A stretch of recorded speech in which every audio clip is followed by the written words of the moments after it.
अस्सलामुअलैकुम, हैशटैग सियासत के साथ मैं हूं फरवा वहीद। नाजरीन, आज ऐवान ने तौहीने पार्लियामेंट बिल मंजूर कर लिया। मतलब अब अवाम के नुमाइंदे यानी अशराफिया की तहकीर पर सजा दी जाएगी। ना तो अदालतें उनके खिलाफ एक्शन ले सकेंगी और ना ही उनका एहतसाब हो सकेगा और ना ही उनसे कोई पूछगछ होगी और ना ही उन्हें कटहरे में खड़ा किया जा सकेगा। इस मुल्क में तौहीने अदालत जुर्म है, तौहीने इलेक्शन कमीशन भी जुर्म है और अब तौहीने पार्लियामेंट भी जुर्म बन गया। यहां बोलना जुर्म है, आवाज उठाना जुर्म है, शऊर हासिल करना जुर्म है, अपना हक मांगना जुर्म है और जालिम के मजालिम के सामने दीवार बनना भी जुर्म है। अगर कोई जुर्म नहीं है तो तौहीने अवाम जुर्म नहीं है। यहां जमहूर को महंगाई की चक्की में पीसने की सजा नहीं मिलती, अवाम को कीड़े मकोड़े समझकर उनकी हक तलफी करने की सजा नहीं मिलती, अवाम को पीने का साफ पानी नहीं मिलता, मुनासिब गजा नहीं मिलती, सांस लेने के लिए अच्छी हवा नहीं मिलती, अवाम के इन हुकूक को गस्ब करने पर कोई सजा नहीं मिलती। इस मुल्क की मईशत कमजोर से कमजोर होती जा रही है, इंडस्ट्रीज तबाह होती जा रही हैं, अवाम गुर्बत की लकीर से नीचे गिर रहे हैं, मुल्क की इस्तेहकाम दांव पर लग चुका। इन सारे मसाइल और बिगाड़ का सबब बनने वाले अनासर को सजा नहीं मिलती। नाज़रीन, यहां आइन बनता है, कानून बनता है, बिल पास होते हैं, करारदादें पेश होती हैं, रेफरेंस बनाए जाते हैं, मगर इन सारे दाव पेच खेलने का मकसद हुक्मरानों के लिए आसानियां पैदा करना है, उनकी दौलत को तहफ़्फ़ुज़ मुहैया करना है और उनके अहलो अयाल को सहूलियात फराहम करना है। यहां कोई अरबों की करप्शन करे तो उसे वेलकम किया जाता है, तगड़े लोग अगर जुर्म करें तो उन्हें जमानत मिल जाती है, मगर गरीब लोग अदालतों के दरवाजों पर बरसों एड़ियां रगड़ते हैं, साला साल इंसाफ का इंतजार करते हैं, बेगुनाह जेलों में सड़ते हैं। ना उनकी तहकीर पर सजा होती है, ना उन्हें रिलीफ देने के लिए कोई बिल पास होता है और ना ही ऐसे आइन पर अमल दरामद होता है जो किसी गरीब को उसका हक दिला सके। नाज़रीन, मुल्की अस्पतालों में अद्वियात नहीं मिलती, इमरजेंसी में आने वाले मरीजों को बेड्स नहीं मिलते, माएं सीढ़ियों में बच्चों को जन्म दे देती हैं, जख्मी अस्पतालों में दम तोड़ देते हैं, जख्मी एम्बुलेंसों में बिलक बिलक कर जान दे देते हैं और उनकी मैयत को रिक्शा या मोटरसाइकिल पर लाद कर लेके जाया जाता है। मगर हमारी अशराफिया का इलाज माशाल्लाह लंदन से होता है, उनकी प्रॉपर्टी किसी जजीरे पर होती है, उनके बच्चे ऑक्सफोर्ड या हार्वर्ड जैसे इदारों में पढ़ते हैं। इस मुल्क के अवाम का मसला क्या है? इस मुल्क के अवाम का मसला है गुर्बत, 2 वक्त की रोटी, बच्चों की तालीम है, सेहत है, रोड है, सड़कें हैं, अच्छी जिंदगी और बेहतरीन रोजगार है। मगर हमारी अशराफिया के मसाइल किसी जजीरे पर रिजॉर्ट लेना है, किसी मुल्क के पोश इलाके में बैंगलोज लेना है, मनी लॉन्ड्रिंग करना और काले धन को सफेद करना है, इक़्तिदार से चिमटे रहना है, प्रोटोकॉल एंजॉय करना है और अवाम को अपने पैरों के नीचे दबा कर रखना है। इस मुल्क में अवाम की हुक्मरानी एक ख्वाब सा लगता है, क्योंकि सियासतदान अवाम के बजाय जाती मुफादात को तरजीह देते हैं। हुक्मरानों की ये तरजीहात कैसे बदलेंगी, कब बदलेंगी और मुल्क में जिस तब्दीली को न जाने हम कितने सालों से तलाश कर रहे हैं, वो कोई लेकर आएगा भी या नहीं? अपना पैनल मैं इंट्रोड्यूस करवाऊंगी, लेकिन एक ब्रेक के बाद।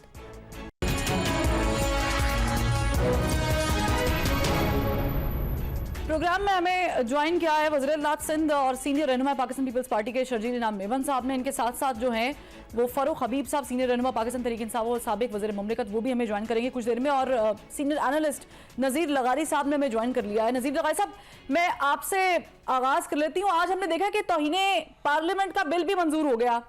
पहले तो तौहीने अदालत होती थी, डर होता था, खौफ होता था, फिर होती थी तौहीने इलेक्शन कमीशन।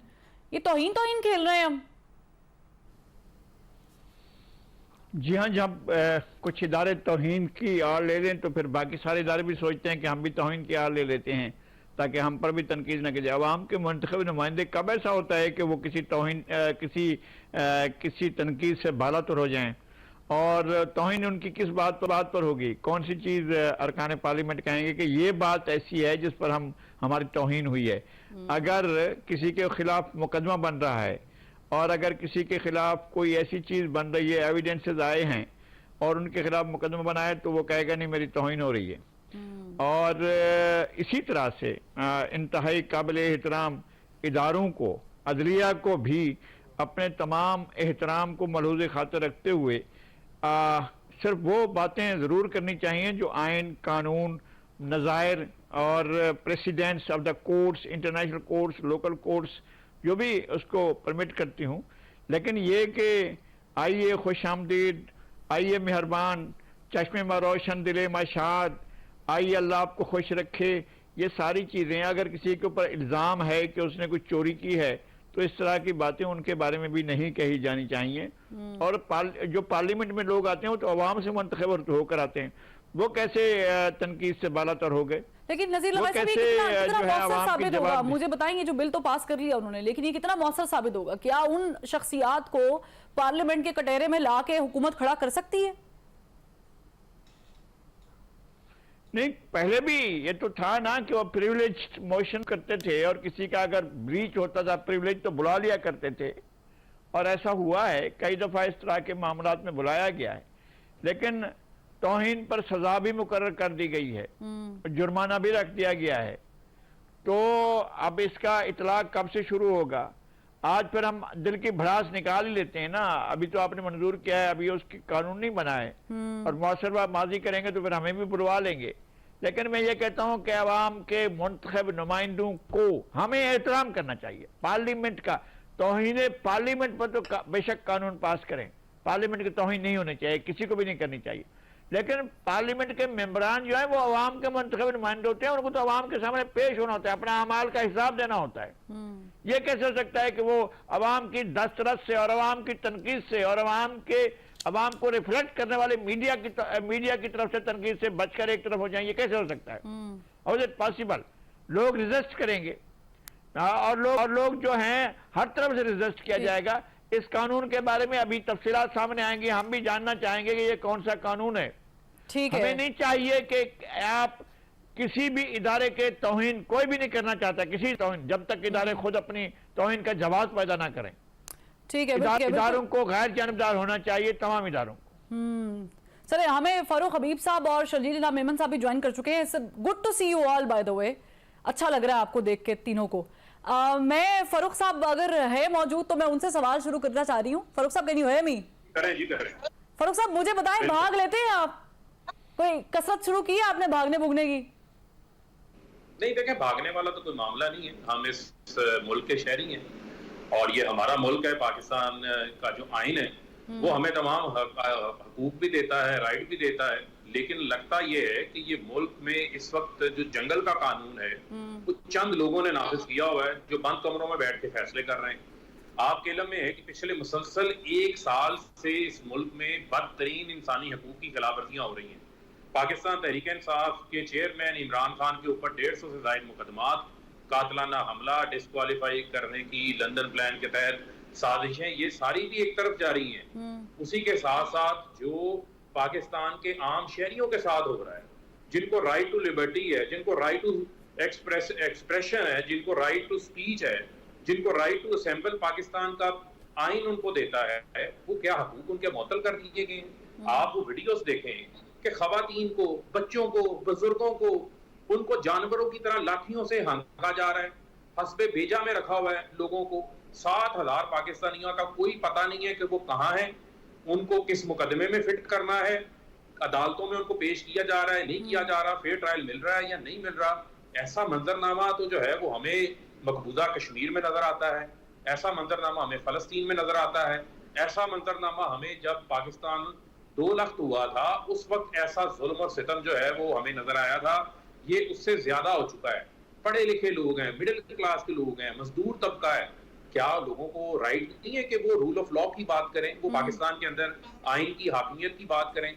आप लोगों से उनका हक हाकमियत, आप उन लोगों से हक फैसला साजी छीन के चंद लोगों में महदूद करना चाहते हैं। ये कायदे-ए-आज़म का पाकिस्तान नहीं है। आज जिना हाउस की तो बात होती है, आप जिना हाउस की बात करें, बड़े शौक से करें, लेकिन उनसी जिना के जो अफकार हैं, जो उनकी तालीमात हैं, उसके ऊपर भी तो अमल दरामद करना है। उसके ऊपर 1% भी अमल दरामद किया होता, आज मुल्क इन हालात में ना पहुंचता जिन हालात के अंदर। लेकिन फारूक साहब, आप लोगों पर, आपकी पार्टी पर इल्जाम आ रहा है कि जिन लोगों ने ये सारा कारनामा सर अंजाम दिया है, 9 मई की जो वारदात हुई है, इसमें पाकिस्तान तहरीक इंसाफ के अक्सर रहनुमा उनकी वीडियोस मंजर आम पर आ रही हैं, तो क्या इस पे क्या वजाहत क्या पेश कर रहे हैं? क्योंकि आप लोग कह रहे हैं कि आप लोगों के पास भी सबूत है, तो अगर आप लोगों के पास सबूत है कि एजेंसी मुलव्विस थी, जैसा कि आप लोगों की पार्टी का बयान है, तो आप लोग जाएंगे मुतल्लिका फोरम ये सब कुछ लेकर? देखें, बात ये है फरवा कि जब तक आजादाना तहकीकात नहीं हो जाती, आप कैसे नतीजा अखज़ कर लेते हैं? अब आप मुझे ये बताएं कि इमरान खान को रेंजर्स गैर कानूनी तौर के ऊपर अगवा करते हैं, एक मुल्क का साबका वजीर आजम, इस मुल्क का कौमी हीरो जिसने मुल्क को वर्ल्ड कप जीत के दिलवाया हुआ है, जिसने इस मुल्क में 2-3 तीसरा शौकत खानम हॉस्पिटल बन रहा है, नंबर यूनिवर्सिटी बनाई है, जिसने पाकिस्तान का नाम दुनिया में रोशन किया है, जिसने आलम इस्लाम की जंग यूएन में पूरी दुनिया के अंदर लड़ी है, आप उसको दुनिया को क्या पैगाम दे रहे हैं कि उसको 100 रेंजर्स ने पकड़ा हुआ है, घसीट के उसको दहशतगर्दों की तरह उसको लेके जा रहे हैं? इस मुल्क का शहरी नहीं है, इस मुल्क का बेटा नहीं है, उसका राइट नहीं है, वो साबका वजीर आजम है। लेकिन आपने पैगाम दिया लोगों को, लोगों के अंदर जब लोग बाहर निकले, उसके साथ साथ आपने इंटरनेट बंद कर दिया। किस हैसियत में बंद कर दिया? क्यों आपने लोगों को राइट नहीं दिया? दुनिया में फेसबुक बंद होती है, ट्विटर बंद होता है, यूट्यूब बंद होता है, क्या आपने जंगल का कानून नाफिज किया? अंधेर नगरी चौपट राज है, आइन नहीं है, कहते आइन खत्म हो गया इस मुल्क के अंदर, फिर हम उसकी जो बहाली की ये बात तो, ये तो बात ठीक है कि इंटरनेट बंद करने से कौन सी चीजें जो है वो छुपाई जा सकती हैं। शर्जील साहब, फरवार सुन ले, आप इनकी बात भी सुनिएगा, बिल्कुल इनको राइट अपनी बात करने का। हमने आजादाना तहकीकात का मुतालबा किया है, हमारे पास शाहिद आए हैं, ऐसे शाहिद हैं जिसके अंदर लोग सादा कपड़ों के अंदर बाहर हैं, तोड़ कर रहे हैं। आप जिना हाउस की बात करें, इमरान यानी वो आपकी पार्टी में से नहीं है, वो सादा मलबूस जो लिबास में, वो आपकी पार्टी के लोग नहीं है। देखिए, हम ना वायलेंस के साथ हैं, ना हम इंतशार के साथ हैं। इमरान खान की 27 साल जिद्दोजहद है भाई, ठीक है। इमरान खान के ऊपर कातलाना हमला हुआ, लोगों ने देखा, मुझे बताएं कितनी बसें, कितनी गाड़ियां, कितनी अमलाक जले थे। ठीक, coming back to you Farooq साहब, लेकिन मैं शर्जील साहब को इसमें इन्वॉल्व करूं। शर्जील साहब, देखिए, फारूक साहब तो ये साफ कह रहे हैं कि आजादाना तहकीकात होनी चाहिए। जो 9 मई को हुआ वो यकीनन अफसोसनाक है, चाहे वो किसी ने भी किया हो। जाहिर है कि आर्मी एक्ट के तहत भी उस पर कार्रवाई होगी, कोर कमांडर कॉन्फ्रेंस में ये फैसला भी हो गया है। मुझे बताएं कि क्या वाकई अगर पीटीआई कह रही है तो बुला के एक कमीशन बिठाकर उसको तहकीकात नहीं करनी चाहिए शफाफ तरीके से? क्योंकि जाहिर है कि आप पीडीएम का हिस्सा तो नहीं है, इत्तेहादी तो हैं। बिस्मिल्लाह, शुक्रिया फरवा साहबा। मैंने फारूक हबीब साहब को बड़ा पेशेंटली सुना, उम्मीद है कि मेरी बात भी पूरी पेशेंटली सुनेंगे और आप भी सुनेंगी, और फिर उसके बाद जो उनको रिप्लाई करना है वो कर लें। बात हो रही थी कि आजादाना तहकीकात और फलाना थी, किस चीज की तहकीकात करनी है? क्या हम वो दिन भूल गए कि यास्मीन राशिद साहिबा, जिन्होंने प्रेसिडेंट आरिफ अलवी साहब को कहा कि प्रेसिडेंट साहब कुछ करें, जमान पार के बाहर हमारे कारकुनान पुलिस पर पेट्रोल बम फेंक रहे हैं। फिर 9 मई की बात आ रही है, 9 मई को इनके अपोजिशन लीडर या तो पार्टी से निकाल अली मादिल शेख को हाथ में डंडे लेते हुए और उनको मुंह पे नकाब बांधते हुए तस्वीरें क्या नहीं आई हुई है आपके पास? कोई डिनाई कर रहा है? ना ही यास्मीन राशिद साहिबा ने कहा कि जी हमने वो उस रिकॉर्डिंग को डिनाई किया जो प्रेसिडेंट आरिफ अलवी से बात करी, जिसपे आरिफ अलवी ने कहा कि असद उमर से बात करो। और उन्होंने भी, उनको भी पता था कि इमरान खान से बात करना फजूल है, इमरान खान नहीं सुनेगा, असद उमर से बात करो, उसको समझाओ कि पुलिस पे पेट्रोल बम ना फेंके। मतलब ये दुनिया की पूरी बात हो रही थी कि कश्मीर की और फलस्तीन की। मुझे पता है दुनिया के कौन से मौजूद मुल्क में पॉलिटिकल पार्टी जो सियासी जमात है, अभी बात कर रहे थे ना जी कि ये रेंजर्स जो है उनको उठा के ले गई। मैं कह रहा हूँ दुनिया की कौन सी मुल्क में, कौन सी जगह पे पुलिस पर पेट्रोल बम फेंके जाए कोई सियासी जमात और उसको कुछ भी ना बोला जाए, और वो मतलब इसमें कोई ना कुछ छुपी हुई है। अब रेंजर्स की बात हुई, मुझे सिंध हाई कोर्ट से अरेस्ट किया गया था, ठीक है, तो मैं उस वक्त कोर्ट के अंदर से मेरे पास उस वक्त भी रेंजर्स मौजूद थी, मैंने तो कुछ नहीं कहा जी। मैं तो ना कोई, मैंने तो खुदा न खातिर नहीं कहा कि जी कि सिंध में हमारे पास स्ट्रीट पावर था कि जी हम भी कोई ना कोई बदमाशियां करें रोड पे, सड़कों पे करें, और हम खुदा न खासा इदारों के खिलाफ कोई मुहिम चलाना शुरू कर दें। इनके दौर में फरियाल तालपुर साहिबा को ईद की रात को खातून को हॉस्पिटल से घसीटते हुए लेकर गए। शर्म आनी चाहिए उस वक्त की हुकूमत को कि मतलब क्या उनको पता नहीं था कि आसूद साहबा की ना सिर्फ बहन है, एक इलेक्टेड मेंबर है, खुदा ना खासा अभी तक। लेकिन साहब इसका मतलब ये तो नहीं कि पीटीआई की खवातीन के साथ भी वही सलूक हो, हम ज़ाहिर है कि इसको कंडेम करते हैं। सुन ले, देखिए सारी खवातीन का एहतराम है, खुदा ना खासा इमरान खान साहब की बहन को या इमरान खान साहब की बीवी को इस तरह ये हुकूमत नहीं लेकर गई ना घसीटते हुए, जो जिस तरह इन्होंने की हरकत है। हालांकि मुकदमे अलीमा खान साहबा पे भी उसके फॉरेन फंडिंग के बन रहे हैं, और इसके ऊपर की बेगम साहबा के ऊपर, बुशरा बीबी के साहबा के ऊपर भी मुकदमे में मनी लॉन्ड्रिंग और करप्शन के केसेस हैं। लेकिन उसके बावजूद तो उनको तो घसीट नहीं लेके गए। लेकिन आपने तो फरियाल तालबू साहबा के साथ किया, तो उसके बाद राना ये अपने बड़े इंसाफ की बात कर, राना सनाउल्लाह साहब के साथ इन्होंने जिस तरह ड्रग्स डालकर गिरफ्तारियां की, अभी तक पीटीआई के कितने लीडरों को ये हुकूमत ड्रग्स डालकर गिरफ्तार किया है। फिर आप आ जाए जी साहिवाल वाकया इनके दौर में हुआ, जिस तरीके से बेईमाना तौर पे लोगों को कत्ल किया। अभी तो मासूम बच्चों की बात करें, मासूम खवातीन का मर्डर किया गया बच्चों के सामने, और जब उन बच्चों के सामने उनका मर्डर किया गया, क्या किया जी, इसी हुकूमत है, बोजदार साहब की हुकूमत थी और खान साहब की हुकूमत थी, उन्होंने जिस तरीके से पुलिस को प्रोटेक्ट किया वो भी एक एक को पता है। जंगल के कानून की बात, जंगल का कानून तो इन्होंने शुरू किया।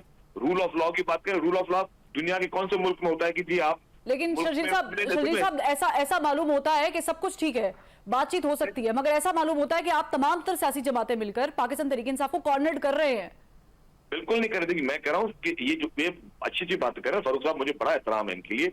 रूल ऑफ लॉ की बात करें, रूल ऑफ लॉ की बात आपको तब अच्छी लगती है जब इस मुल्क में अरबों रुपए आए हों और आपने किसी लालच पे वो पैसे गलत अकाउंट में जमा करवाए ताकि आपको फिर अल कादिर ट्रस्ट बना सके और आप जमीन हथिया सके और आप पैसे बटोर सके।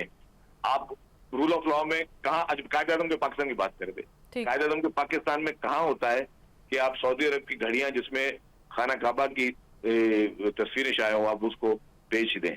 9 मई के बाद 9 मई में जो इन्होंने पूरे पाकिस्तान में किया, जिस तरह तनसीबात नुकसान पहुंचा, और अब ये डिसोन कर रहे हैं ना, नाम लगा रहे एजेंसियों का। मतलब मुझे ये बताएं कि इन्होंने कह रहे हैं उनके पास सबूत हैं, तो मेरा ख्याल से एक दफा तो सबूतों के साथ उनको भी सुनना चाहिए। इमरान खान को बोले, पीटीआई को बोले कि जी आए प्रेस कॉन्फ्रेंस करे, वो सबूत दिखाए। ये सिर्फ बातों की हद तक देखिए, सबूत पता करना और इल्जामात लगाना आसान है। चले मतलब मैं याद करूँ, ये इसे कहते हैं नमक खराबी। जो लोग इनको इक़्तिदार में लेकर आए, आज उनका नाम लेकर इमरान खान बोले जी वो बोले वैसे उन्होंने किया है। इक़्तिदार में किस तरह है ये, आज दुनिया की, हमें या तो अच्छी मिसालें ना दें, आप आज हमें पूरी दुनिया की मिसालें दे रहे हैं, अच्छे ममालिक की मिसाल दे रहे हैं कि जी मगरबी ममालिक में क्या होता है। मगरबी ममालिक में कब होता है, क्या होता है, जिस आपको 2018 में धांधली करके इलेक्शन में लेकर आए, इक़्तिदार में लेकर आए, मगरबी ममालिक में तरह कहाँ होता है। मगरबी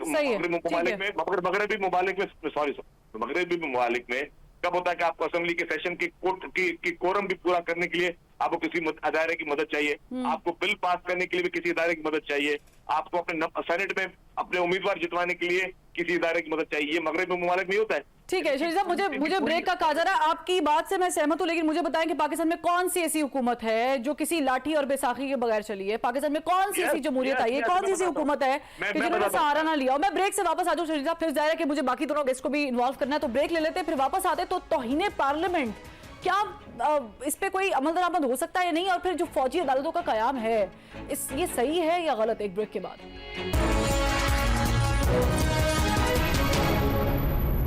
वेलकम बैक। लगाए साहब, फरमाइएगा कि क्या ये फौजी अदालतों में मुकदमात का चलना आर्मी एक्ट के तहत ये ठीक फैसला है? जो अभी सिचुएशन चल रही है उसके हिसाब से ये सही होगा, हमारे मुल्क के हक में जाएगा?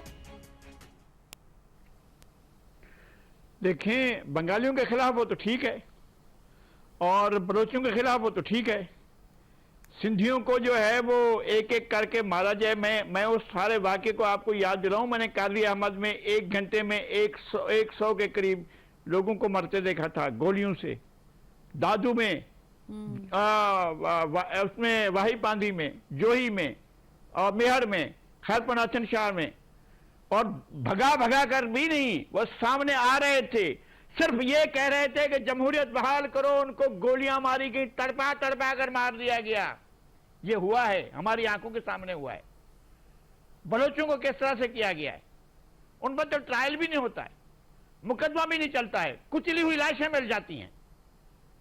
बंगालियों के साथ क्या हुआ, वो भाग रहे होते थे। रिपोर्टें पढ़े ना आप, रिपोर्टें पढ़ें आलमी मीडिया की उस वक्त की कि किस तरह से वो भाग रहे होते थे, उनके ऊपर पेट्रोल छिड़का जाता था, फिर आग लगा दी जाती थी।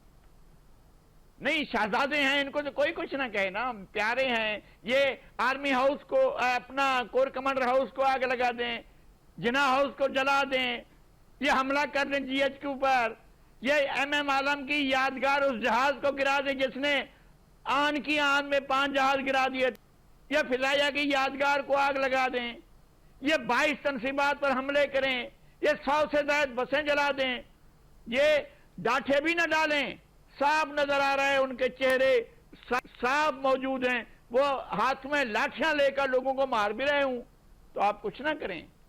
मैं अगर एक के लिए जायज है तो दूसरे के लिए भी आप जायज करें ना इसको। ये तो नहीं हो सकता है ना कि आप कहें कि हमने बंगालियों के लिए ठीक किया था, हमने सिंध किया था। आपको पता है कि कितने हजार कारकुनों की पीठों पर कोड़े मारे गए थे। मुझे शम्स, मेरा एक दोस्त नवाब शाह में था, उसकी पीठ पर कोड़े मारे जाते थे, वो हर कोड़े पर जिए भुट्टो कहता था। उसके जब तक उसको पीठ पर कोड़े पड़ते रहे वो नारे लगाता रहा और जमहूरियत मांगता रहा। एक नहीं है, हजारों कारकुनों की पीठों पर कोड़ों के निशान मौजूद हैं आज भी। अब वो बूढ़े हो चुके हैं, हमारे दोस्त हैं, हम जाते हैं उनके वो पीठ से कपड़ा हटा कर देखते हैं। हमारी सहाफत के लोग खावर नईम हाशमी को कोड़े लगाए गए, हमारे और बहुत से दोस्त हैं जिनको कोड़े लगाए थे।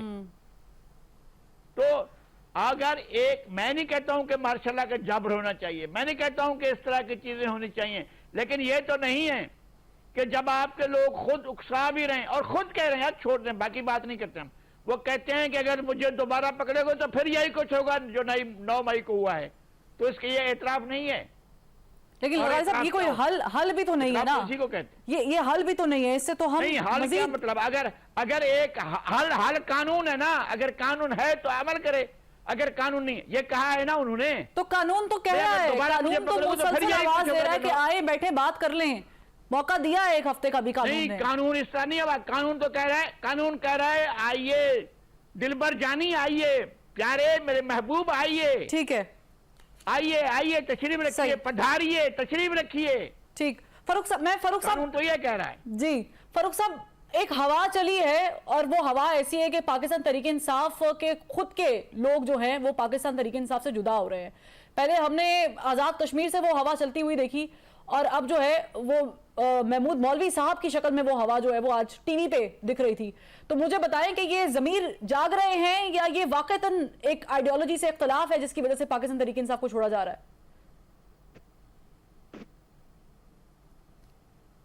देखिए, बात यह है कि जो हमें उसके ऊपर कोई एतराज नहीं है, मामला किसी के आने जाने का नहीं है, मामला यह है कि अवाम किसके साथ खड़ी है। हर बार हम जितनी मर्जी बातें कर लें, थ्योरेटिकल बातें कर लें, इसके साथ क्या हुआ, उसके साथ क्या हुआ, बात बहस होनी चाहिए, कंस्ट्रक्टिव बात होनी चाहिए। आपका शो लोग देख रहे हैं, वो कोई टेक होम वो बात लेके जाएं जो कि नतीजा पेश हो। असल बुनियादी वजह क्या है? बुनियादी वजह यह है कि सबके इल्म में है कि इमरान खान की अवाम में पॉपुलैरिटी है, जितने सर्वेज आ रहे हैं उसमें इमरान खान टॉप में। अवाम इमरान खान को वापस इक़्तिदार में देखना चाहते हैं, वापस लेकर आना चाहते हैं।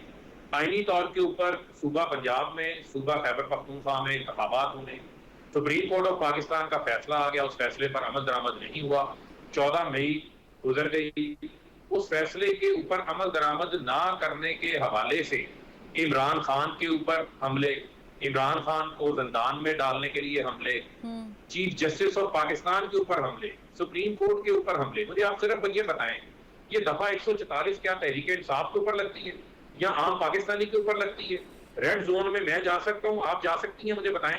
मैं कहता हूँ कल मैं जाके पार्लियामेंट के बाहर या प्राइम मिनिस्टर हाउस के बाहर जाके जलसा करना चाहता हूँ, अवाम को आने की इजाजत मिलेगी? नहीं मिलेगी। कंटेनर लग जाएंगे, पूरे जहां की आंसू गैस आपके ऊपर चलाई जाएगी, सीधी गोलियां चलाई जाएंगी, आपको गिरफ्तार किया जाएगा। लेकिन जब फजलुर रहमान ने आना हो, जब मरियम सफदर ने आना हो, तो उनके लिए फूलों का सेज सजा दिया जाता है, पुलिस जो है वो जाती मुलाजिम बन जाती है, सुप्रीम कोर्ट को गालियां निकालने के लिए पूरा स्टेज फराहम किया जाता है।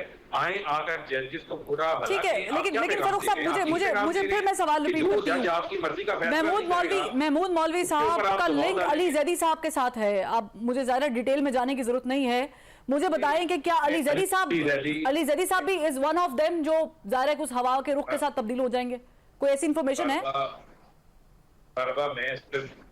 परवा अली जैदी साहब का तो अभी उनका अपना एक ट्वीट भी आ गया है और उस ट्वीट को आप देख भी सकती हैं, चला भी सकती हैं। लेकिन मैं सिर्फ आपको ये कहना चाहता हूँ कि बहुत सारे लोग ऐसे हैं जो कि अब कमजोर पड़ जाते हैं, लेकिन किसी के आने जाने से फर्क नहीं पड़ता। आप अगर अपने नजरिए के ऊपर कायम है, और नजरिया हमारा जो है वो पाकिस्तान की बेहतरी है, पाकिस्तान को आइन और कानून के मुताबिक चलाने के हवाले से, सिर्फ मुझे ये बता दें कि यहाँ इस शो में बैठे जितने पार्टिसिपेंट्स हैं कि किस जमात के साथ मुसलसल एक साल जो ऐसा सलूक हुआ, ये कहते हैं ना व्हील चेयर पे आए, पीपल्स पार्टी के किसके घर के ताले तोड़े गए, किसकी बच्चियों को खवातीन को उठा के लेके गए, आज शहरियार अफरीदी की वाइफ को भी उठा के ले गए। बिल्कुल, वो फुटेज देखी है हमने फारूक साहब। एक तैयबा राजा है, सनम जावेद है, वो लाहौर से उनका ताल्लुक है। ठीक है, नोटेड। मैं कह रही हूँ इस चीज को कि खवातीन के साथ ये सलूक नहीं होना चाहिए फारूक साहब। आज पेश करना था वहाँ पे एसएचओ बिल्कुल नहीं होना चाहिए, बिल्कुल नहीं होना चाहिए। लेकिन फिर जब हम ये बात करते हैं ना फारूक साहब, तो फिर हमें मरियम नवाज, आपने मुकदमात बनानी है ना, सुन ले, आपने मुकदमात बनानी है, आप उन मुकदमात को फेस कर रहे हैं।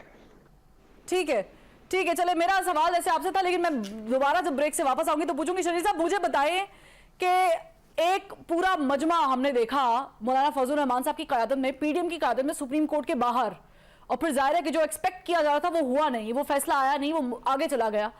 प्रेशराइज तो कर लिया आप लोगों ने, लेकिन अगर मुझे तस्हीह कर दे मेरी, पीपल्स पार्टी वहां पर नजर नहीं आई कहीं पर। पीपल्स पार्टी ऐवान में तो नजर आई है, लेकिन वहां कहीं पर उनका मौक़िफ़, उनके इलेक्टेड नुमाइंदे को खौफ था तौहीन अदालत का, तो फिर मना कर देते अपने साथियों को भी कि ये ना करे। मैं जवाब दूं जी? जी, पहली बात की पीपल्स पार्टी वहाँ मौजूद थी, नैयर बुखारी साहब थे, हमारे काफिले थे, मैं आपको फुटेज वगैरह भेजूं। नैयर बुखारी साहब ने वहाँ खिताब किया है, ठीक है, आपसे मिस हो गया। पीपल्स पार्टी के सीनियर तरीन रहनुमा नैयर बुखारी साहब, उन्होंने वहाँ पे उस जलसे में खिताब किया है। दूसरी बात, जो फारूक हबीब साहब कह रहे थे, मुझे बड़ी ताजुब बोले थी, पीपल्स पार्टी जितनी जमातें शो में बैठी हैं उनके साथ क्या हुआ। मैंने कहा इमरान खान की अभी तक नाखून तक नहीं खराश आई है जो पीपल्स पार्टी ने किया है। पीपल्स पार्टी के साथ पूछ रहे हैं उनके खवातीन के साथ क्या हुआ है। हमारी कायद शहीद मोहतरमा बेनजीर भुट्टो साहब को उनके ऊपर बम के धमाके हुए, उनको शहीद किया गया। शहीद सब्का अली भुट्टो पीपल्स पार्टी के कायद को उनको फांसी भी लटका दिया गया। उनके पूरे खानदान को जो है वो मौत के घाट उतार दिया गया। पूरी पीपल्स पार्टी के लीडरान को शहीद किया गया। शहीदों की हमारे पास एक बहुत बड़ी फहरिस्त है। हमारे रैलियों पे शहीद हुए, हमारी एक रैली में 172 लोग तक शहीद हुए हैं। पीपल्स पार्टी के लोगों ने जेलों में गए, कुर्बानियां दी हैं। कौन सी चीज पीपल्स पार्टी नहीं की? हमला तो फिर खान साहब पर भी इस तरह हुआ ना, बिल्कुल आप ठीक कह रहे हैं, लेकिन खान साहब पर वो हमला वो झूठ साबित था। वो कंफर्म झूठ इसलिए था कि जो खान साहब के पहले, अच्छा ये इतना बड़ा खान साहब पे हमला हो गया, कोई छोटे शख्स तो नहीं है, एक्स प्राइम मिनिस्टर है। एक उनका मुआलिज बोलता है कि एक गोली लगी, डॉक्टर राजपीत साहब बोलती है 2 गोली लगी, खुद बोलते हैं 4 गोली लगी, फिर बोलते हैं इमरान इस्माइल के कपड़ों को 4 गोली निकल गई। तो ये सारी चीजें झूठी थी ना। ये सिर्फ ये सिंपैथी गेन करने के लिए जो भी ड्रामा था वो सामने आ गया। लेकिन जिस तरह ये बात कर रहे, रेड जोन की बात कर रहे थे, रेड जोन पे कल जो भी पीडीएम के लोग थे और बाकी जमातों के लोग थे, एक कोई टहनी नहीं टूटी। इन्होंने क्या किया, रेड जोन में आगे लगाई, इन्होंने वहां दरख्त में आग लगाई। 172 दिन रेड जोन में इन्होंने क्या किया, पीटीवी पे हमला, पीटीवी रेड जोन में नहीं है, पार्लियामेंट पे हमला, पार्लियामेंट रेड जोन में नहीं है। ये सारी चीजें इमरान खान ने खुद की है बैठकर। इनके मुंह से ये बात अच्छी लग रही है आपको? ये सारी चीजें जो कि इन्होंने मुल्क में तबाही फैलाई है, जो इन्होंने मुल्क में इसी रेड जोन में खड़े होकर इन्होंने बिजली के बिल जलाए और बोला जी पाकिस्तान के लोग जो मनी लॉन्ड्रिंग करें और पाकिस्तान में लोग जो है वो हुंडी के जरिए पैसा बाहर से मंगवाएं और यहाँ से बाहर भेजें। ये कौन सा लीडर पूरी दुनिया में इस तरह की चीज एक्सेप्ट की जाती है? हर चीज की तबाही, हर चीज के पुलिस पर हमले इन्होंने किए, यहाँ पे रेंजर्स पे हमले, यहाँ पे पीटीआई ने इसी रेड जोन में बैठकर किए हैं। कितनी फुटेज मैं आपको दिखाऊं बैठकर। ये आज हमें रेड जोन तक दे रहे हैं ताना, और रेड जोन में एक तो वाक्य बताएं कि कोई एक पत्थर खुदा न खाता रेड जोन में चलाओ, एक तो वाक्य बताए। मतलब ये देखिए ये सोच है पीटीआई की, सिर्फ प्रोपेगेंडा करो, गलत बातें फैलाओ, गलत तरीके से लोगों को आप जो है यरमाल करने की कोशिश करें लोगों। लेकिन शजीद साहब मुझे बताएं, दफा 144 तब भी नाफिज थी जब पीडीएम वहां पर एहतजाज कर रही थी? सिर्फ मुझे बता दें। देखिए जी, मैं इस्लामाबाद मौजूद नहीं था, डेफिनेटली उन्होंने, मैं आपको बता देती हूँ, दफा 144 नाफिज थी, दफा 245 का एक्ट भी नाफिज था। तो मुझे बताएं कि अगर ये रवैया पीटीआई के एहतजाज पर है तो ये रवैया पीडीएम के एहतजाज पर क्यों नहीं लागू होता? देखिए मेरी बात सुने, 144 हो सकता है उन्होंने रिलैक्स किया हो लॉ इंटीरियर मिनिस्ट्री ने, मुझे नहीं उसका इल्म, मैं प्रोविंशियल लेवल पर चीजें अपनी देख रहा हूँ, लेकिन डेफिनेटली वो जरूर उन्होंने रिलैक्स किया होगा, पहली बात। और पीटीआई और पीटीएम में मैंने आपको जमीन आसमान का फर्क बता दिया, दोबारा बताऊं, ये लोग वायलेंस पे यकीन करते हैं। ये एक दहशतगर्द जमात बन चुकी है पीटीआई, अनफॉर्चुनेटली नहीं करना चाहिए, इनको पॉलिटिकल जमात होना चाहिए। शर्जील साहब, आप नेशनल टीवी पर बैठकर दहशतगर्द का लफ्ज इस्तेमाल कर रहे हैं। अच्छा मैं बता दहशतगर्दी और क्या होती है? ये बहुत बड़ा इल्जाम है। परवा साहब एक सेकंड मेरी बात सुने। जी जी। इससे ज्यादा दहशतगर्दी क्या होती है कि इनके लीडर हाथ में डंडियां पकड़ के पसे मेरी चढ़ा रहे हैं। ठीक। मैं दहशतगर्दी किसे कहते हैं? आप पुलिस की वैन को आग लगा रहे हैं, दहशतगर्दी किसे कहते हैं? आप पुलिस पे पेट्रोल बम फेंक रहे हैं। ठीक है शर्जील साहब, मुझे क्योंकि एक ब्रेक लेनी है, मेरी भी मजबूरी है शर्जील साहब, मेरी भी मजबूरी है कि मुझे एक ब्रेक लेनी है। लास्ट क्वेश्चन, पुलिस पे पेट्रोल बम फेंकने वाले को आप क्या कहोगे? दहशतगर्द कहोगे? ठीक है, यहीं से हम कंटिन्यू, और ये भी शर्जील साहब से पूछेंगे कि पंजाब की काबीना ने तो मंजूरी दे दी आर्मी एक्ट के तहत जो सजाओं का फैसला किया गया, उसकी सिंध कब दे रहा है इसकी मंजूरी? एक ब्रेक के बाद वेलकम बैक। लगारी साहब, इसका हल क्या है? एक्ट हो गया, जाहिर है कि तौहीने पार्लियामेंट भी हो गई, सारा कुछ हो गया, वजीर आजम की नाअहली की भी बातें हो रही हैं, लेकिन बिल आखिर कहीं ना कहीं तो फुल स्टॉप लगाना है ना? हाँ, फुल स्टॉप लगा दें, सारे के सारे अपनी छाऊं छतरी बादल एक तरफ कर लें। जिस तरह इदारे मुख्तलिफ जगहों पर अपनी छाऊं बखेर रहे हैं, जिस तरह से अदलिया के तमाम ऊपर से नीचे तक की तमाम लेयर्स जो हैं वो पीटीआई के लिए रहमो करम के दरवाजे खोले हुए हैं, और जिस तरह से ये रहमो करम के दरवाजे पिछले 3.5-4 साल तक बंद रहे हैं और लोग जेलों में रहे। ये आपके प्रोग्राम में शरीक हैं शर्जील मेमन, 2 साल तक ये इन्होंने सूरज नहीं देखा। कई महीने ऐसे गुजरे जिसमें इनको सूरज नहीं नजर नहीं आया। ये पता नहीं किस जगह पर गए थे और लोग तलाश करते फिर रहे थे। इस तरह से बहुत से और लोग हैं, बहुत से लोगों ने एक तवील अरसा आसिफ जरदारी से बताएं कि भाई उन्होंने 14 साल गुजारे, किसी एक मुकदमे में सजा नहीं हुई है। 14 साल बगैर किसी सजा, बगैर किसी कन्विक्शन के उनने जेलों में गुजारे हैं। और इस तरह से बेशुमार लोग और हैं, और इनको जिसको पनामा में पकड़ा गया उसको अकामे में सजा हुई है और ताहयात नाअहल कर दिया गया। सही। और एक को ताहयात अहल कर दिया गया और उनके केस रोक दिए गए। बीआरटी पर केस नहीं हो सकता इसलिए सुप्रीम कोर्ट ने रोका हुआ है। फलां चीज पर केस नहीं हो सकता, इस पर बात ही नहीं करो। और जो है हेलीकॉप्टर चलाते रहे कोई किसी राइट के बगैर, वो भी बात ना करो। और जो है वो मालम जब्बा में क्या हुआ, 450 कनाल जमीन बेच दी गई, बात नहीं करो, इस पर बात नहीं करो। ये स्टेज अगर ले आएंगे, अगर छप्पर छाऊं रहेंगे इदारे इस तरह से, तो फिर तो जाहिर है हम ये कहते हैं कि किसी भी इदारे को मौजूदा हुकूमत पर छप्पर छाऊं नहीं बनना चाहिए। ठीक है, बिल्कुल। लेकिन तमाम इदारों को अपने हटा दें अपनी छप्पर छाऊं और फिर खुला मैदान दें ताकि लोग अपना काम करें, सियासत करें। ठीक है, गॉट योर पॉइंट। शर्जील साहब, मुझे बताएं कि आप लोगों ने, ठीक है, पीडीएम ने एक प्रेशर तो बिल्ड कर लिया था सुप्रीम कोर्ट के बाहर, लेकिन नाअहली की तलवार अभी भी लटक रही है। आप लोग क्या करेंगे? अगला कदम क्या होगा अगर नाअहल होते हैं तो? देखिए जी, मैं समझता हूँ कि नाअहल के कोई जवाब ना बनता है और ना जो ये प्रेजेंट बेंच है इनके पास वैसे भी इन कोर्ट रूम में बैठने का जवाब बनता है। अनफॉर्चुनेटली जैसे लगारी साहब ने कहा, लगारी साहब एक इंडिपेंडेंट जर्नलिस्ट हैं और मैं समझता हूँ कि जो सहाफत के लगारी साहब की कुर्बानी है वो पाकिस्तान में चंद इस तरह की मिसालें मिले।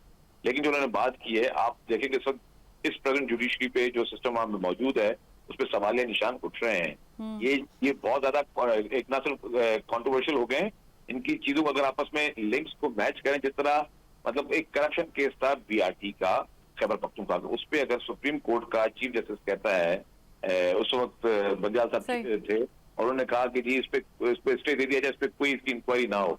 मुझे ये बताएं कि कौन सा जज कह सकता है कि जी आप इंक्वायरी ना करें?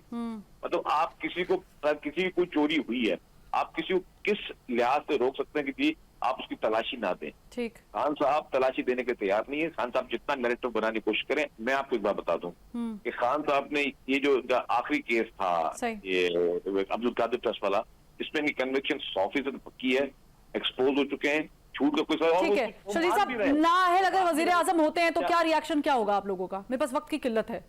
क्या कौन वजीर आजम होते हैं? वजीर आजम नाअहल होते हैं तो वजीर आजम नाअहल होंगे ही नहीं, क्योंकि ये कोई जवाब नहीं बनता, क्योंकि उन्होंने जो भी काम किया वो पीपल्स पार्टी साथ खड़ी है।